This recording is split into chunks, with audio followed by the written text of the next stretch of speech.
Mummy जी चाय कैसी बनी थी? बेटा बहुत अच्छी बनी है। और वैसे भी तेरे हाथ की हर चीज अच्छी ही बनती है। तू तो मेरे घर की अन्नपूर्णा है, लक्ष्मी है।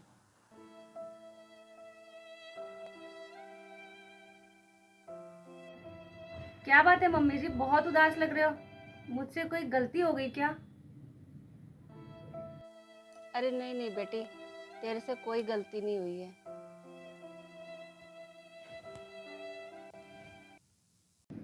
फिर क्या बात है मम्मी जी, इतना उदास क्यों हो? कुछ नहीं बेटा, बड़े मामा जी का कल फोन आया था। और तुझे तो पता है, उनकी बेटी पिंकी की शादी में 15-20 दिन ही रह गए हैं। वो बार बार मुझे फ़ोन कर रहे हैं कि आना है आना है। और जितने मामा जी नहीं कर रहे, उससे ज़्यादा मामी फ़ोन कर रही है कि दीदी आपको आना है, 15-20 दिन रह गए हैं शादी में, आपको सारे फंक्शन अटेंड करने हैं, आना ही पड़ेगा। अब बेटा मैं क्या कहूँ, मेरे को घर के हालात का भी पता है और राकेश के काम का भी पता है, इसलिए ना थोड़ी सी सोच पड़ गई है मुझे। मम्मी जी आप दुखी मत हो, हम मिलके ना इसका कोई ना कोई हल जरूर निकालते हैं। चल बहू, मैं ऐसा करती हूँ, मैं ना पार्क हो जाती हूँ थोड़ी देर। मेरी सहेलियाँ भी मेरा इंतज़ार कर रही होंगी, और वैसे भी आज देर ही हो गई है, तो मैं होके आती हूँ थोड़ी देर। ठीक है बेटा।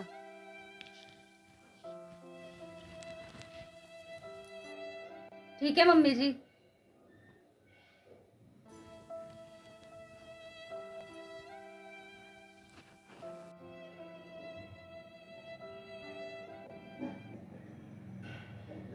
मैंने मम्मी को बोल तो दिया कि हम कुछ करते हैं, लेकिन क्या करें, कोई रास्ता ही नहीं नजर आ रहा।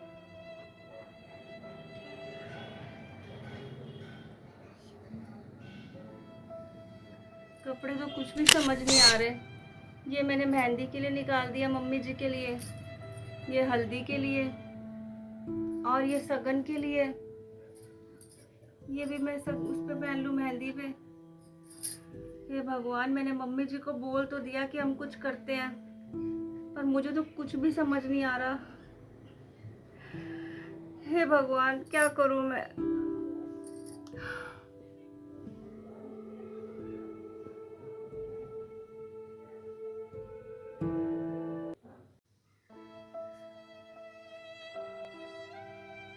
अरे बेटा, ये क्या कर रही है?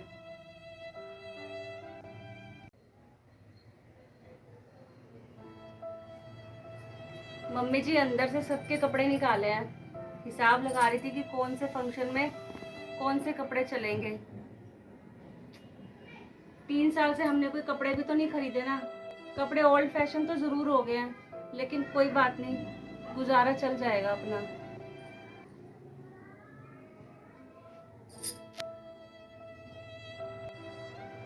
तो बेटा कपड़ों का हिसाब बन गया।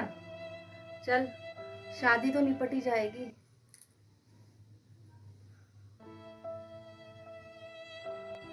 नहीं नहीं मम्मी जी, ये ऐसे कपड़े हैं जो छोटे मोटे फंक्शन में तो चल जाएंगे, लेकिन मेन शादी में नहीं चलेंगे।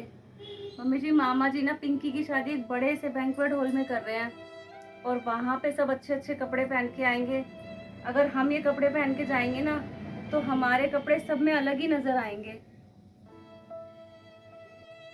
चल बहू, इनको तो तू संभाल, फिर मैं कुछ सोचती हूँ।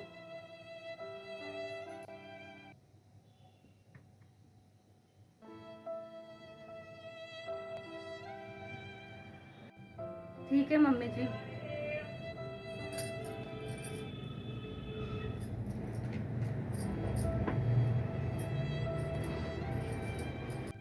अब मैंने बहू को बोल तो दिया कि मैं कुछ करती हूँ, पर मैं करूँगी क्या, मुझे तो यही समझ नहीं आ रहा। चलो ऐसा करती हूँ, मेरे पास एक एफडी रखी है, अगर मैं वो तुड़वा लूँ। अरे ये किसका फोन आ गया? अरे ये तो पूनम बेटी का फोन है। हेलो। हाँ पूनम बेटी, कैसी है?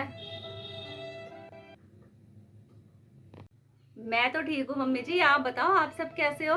और भाभी कैसी है? आप सब तो लगे होगे पिंकी की शादी की तैयारियों में।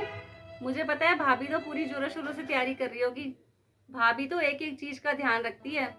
आपका क्या, वो हम जब आते हैं ना तो हमारी भी एक एक चीज का ध्यान रखती है। मुझे याद है भाभी को जब भी टाइम मिलता है या जब भी जैसे उनका हिसाब बनता है वो बाजार जाएं, चाहे वो 5 रुपए की चीज हो, हमारे लिए लेके आती हैं जरूर। कभी भी ऐसे नहीं आती और बहुत खुशी खुशी लेके आती हैं।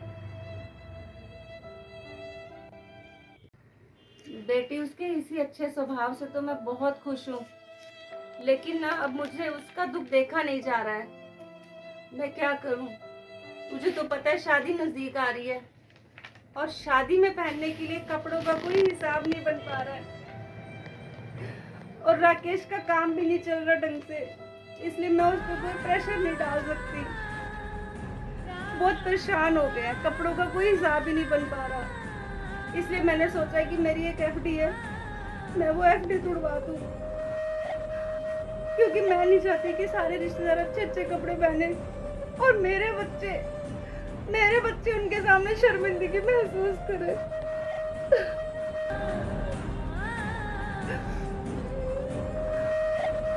मम्मी आप चिंता मत करो और रो मत, परेशान होने की जरूरत नहीं है। अभी शादी में टाइम है, 15-20 दिन है ना, सब ठीक हो जाएगा, आप चिंता मत करो। कुछ समझ नहीं आ रहा क्या करूं मैं, एफडी तुड़वाऊं या ना तुड़वाऊं। अरे एक माँ के लिए सबसे ज्यादा खुशी उसके बच्चे ही होते हैं, और मैं अपने बच्चों को दुखी कैसे देख लूं। मेरे बच्चे मुझे इतना प्यार करते हैं और मैं उनके लिए कुछ भी ना कर पाऊं तो मैं कैसी माँ बनूं। इसलिए मैं एफडी तुड़वा दूंगी। नहीं, मैं एफडी तुड़वा दूंगी। मेरे बच्चों की खुशी मेरे लिए सब कुछ है, मैं ये जरूर करूंगी। मैं नहीं चाहती शादी में मेरे बच्चे शर्मिंदगी महसूस करें। मैं एफडी तुड़वा दूंगी। देखा बेटे, देखना जरा बाहर कौन आया है, बेल बजी है। ठीक है मम्मी जी, देखती हूँ।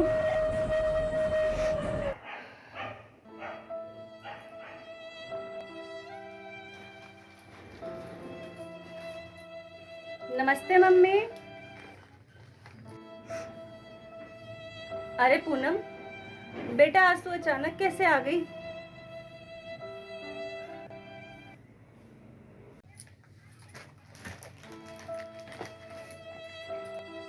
अरे मम्मी, मैं तो बहुत दिनों से सोच रही थी आपके पास आने के लिए, बस टाइम ही नहीं मिल पा रहा था। ये आपका सामान था तो मैंने कहा अब टाइम मिला है तो मैं आपको दे आती हूँ आपका सामान। सामान? हमारा कौन सा सामान तेरे पास है बेटा? बस मम्मी, आपको तो पता ही है, हम पिछले महीने ना राजस्थान गए थे घूमने, वहां से मैंने सबके लिए कपड़े लिए थे, अपने लिए भी और आप सबके लिए भी। मैंने सोचा था कि मैं ना आप सबको सरप्राइज दूंगी, बस मुझे टाइम ही नहीं मिल पा रहा था आप लोगों के पास मिलने का, आपके पास आने का। तो मैंने सोचा आज मेरे पास टाइम है तो क्यों ना मैं आप लोगों को ये कपड़े भी दे दूं और अपना थोड़ा सा बोझ भी हल्का कर दूं। पूनम, मुझे पता है तू ये सब कुछ क्यों लेकर आई है, और मुझे ये भी पता है कि तू ये सब कुछ राजस्थान से नहीं लाई है। अरे तुझे तो हमारे दुख का पता चला, तू उस दुख को कम करने के लिए ये सब कुछ लेके आई है ताकि हमें थोड़ी सी खुशियां दे सके।